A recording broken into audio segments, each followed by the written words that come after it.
खबर सरदार शहर से, जहां यूक्रेन में फंसे सरदार शहर के 5 छात्र शुक्रवार देर रात को सकुशल लौटकर अपने घर आए। सभी छात्र दिल्ली से सड़क मार्ग से सरदार शहर आए हैं। छात्रों का स्वागत करने के लिए बड़ी संख्या में लोग फूल, मालाएं और मिठाइयां लेकर हनीफ हाउस पहुंच गए। युद्ध के खतरे से लौटे छात्रों को देखते ही उनके माता पिता की आंखों में खुशी के आंसू बह निकले। गौरतलब है कि यूक्रेन के मेडिकल कॉलेजों में मेडिकल की पढ़ाई करने के लिए सरदार शहर से आधा दर्जन के करीब छात्र गए हुए थे, जो रूस में हमले के बाद यूक्रेन में फंस गए थे।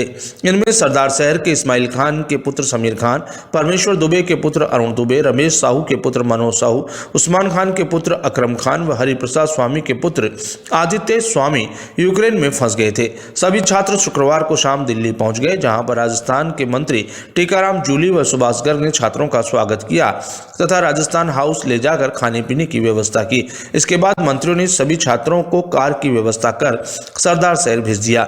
युद्ध की विभीषिका को बेहद नजदीक से देखकर लौटे इन युवाओं के स्वजन अब इन्हें पढ़ाई के लिए यूक्रेन भेजने के नाम से भी डर रहे हैं।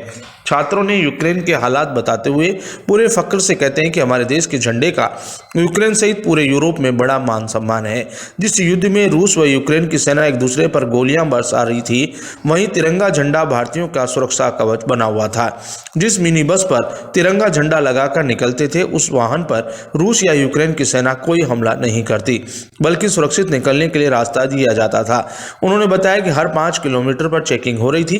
पूरी सड़कों पर अलार्म बजते थे। ऐसे खतरनाक माहौल में तिरंगा लगी गाड़ियों को 5 से 7 मिनट रोककर पासपोर्ट में भारतीय नागरिक देखते ही उन्हें सम्मान से जाने देते थे। यहाँ से जो फीडबैक मिला, उस फीडबैक से राजस्थान सरकार को अवगत कराया।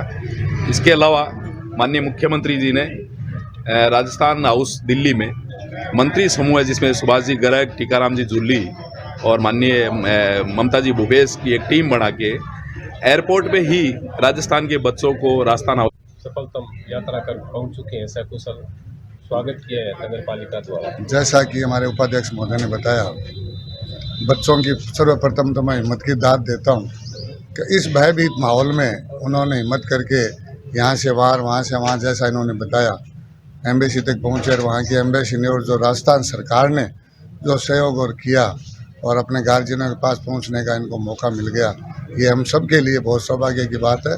और नगर पालिका की तरफ से हम और वाइस चेयरमैन साहब और हमारे पार्षदों ने इन युवा बच्चों का स्वागत किया। और हमारे विधायक महोदय जो जयपुर में थे, अनिल जी थे, उन्होंने सब ने फीडबैक लेके और माननीय मुख्यमंत्री जी। अनुभव मतलब बहुत ही ज़्यादा मुश्किल था ये चीज़, क्योंकि हम हमारी सिटी से निकले थे तो मतलब वहाँ से उस टाइम तक कोई बच्चा नहीं निकला था, क्योंकि हमारी यूनिवर्सिटी वाले यही बता रहे थे कि तुम लोग सेफ़ हो अभी। तो हम लोगों ने बहुत ही मुश्किल से मतलब बस का अरेंजमेंट किया। फिर अपनी रिस्क के ऊपर हम लोगों ने रोमानिया बॉर्डर तक पहुँचे।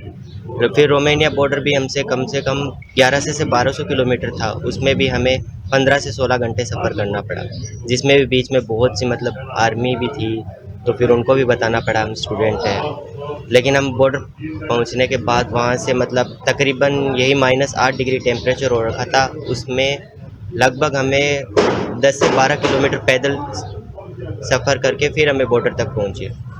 फिर बॉर्डर पे आने के बाद भी जैसे कि हमने 10-12 घंटे वहाँ पे इंतज़ार किया। सर प्रक्रिया तो काफ़ी मतलब डर लायक थी। बस ये था, हिम्मत थी कि भाई घर वालों के पास जाना है, देश वापस जाना है, तो कहीं ना कहीं वो थोड़ी हिम्मत जुटा के मैंने ट्रेन पकड़ी डेनिप्रो से हंगरी के लिए। बट वहाँ पे इतने मतलब जो वहाँ के लोगों को ऐसे जाने नहीं दे रहे थे, फॉरेनर्स को।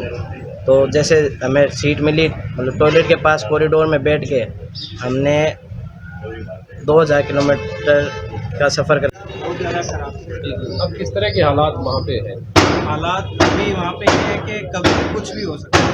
ये नहीं है कि आप बाहर कहीं सेफ़ है या शेल्टर वगैरह में कहीं सेफ है, ऐसा कुछ नहीं है। जिस तरीके से वहाँ बमबारी और वगैरह की जा रही है, बहुत से ऐसे हैं जिनकी मौत हो चुकी है ऑलरेडी, बहुत से जिन्होंने अपनी लाइफ खोई है, वहाँ गंवाई है। हम वहाँ से जिस तरीके से निकले हैं वो हमें पता है, किसी और को नहीं पता, क्योंकि हमने जो अरेंजमेंट्स किए थे वो किसी और ने नहीं करके दिए थे। हमने खुद ने वहाँ स्ट्रगल की थी उस चीज़ के लिए।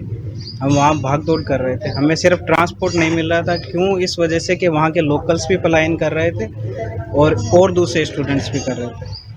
उस चीज़ का स्ट्रगल हमने बहुत देखा सर। और इवन जो हम 16 बच्चे हुए उसे हमें पता है कि उस टाइम जब सायरन बजा था तो उस टाइम हमारी हालत क्या थी। जब हम हमें- निकल ही रहे थे उसी समय सायरन बजा था। तो पहले तो हम भाग के जो बंकर बने हुए थे उसमें घुसे, फिर पता चला कि अभी ये तो नॉर्मल ऐसे ही सायरन है। फिर बाद में बस ली हमने, तो बस में ऐसे ही हर जैसे सिटी का बॉर्डर क्रॉस कर रहे थे उसके बाद हमें मिल रहा था ये चेक पोस्ट था हर बॉर्डर पे, जो फुल आर्मी तैनात थी। ऐसे हर पासवर्ड वगैरह सब कुछ चेक कर के भेज रहे थे आगे।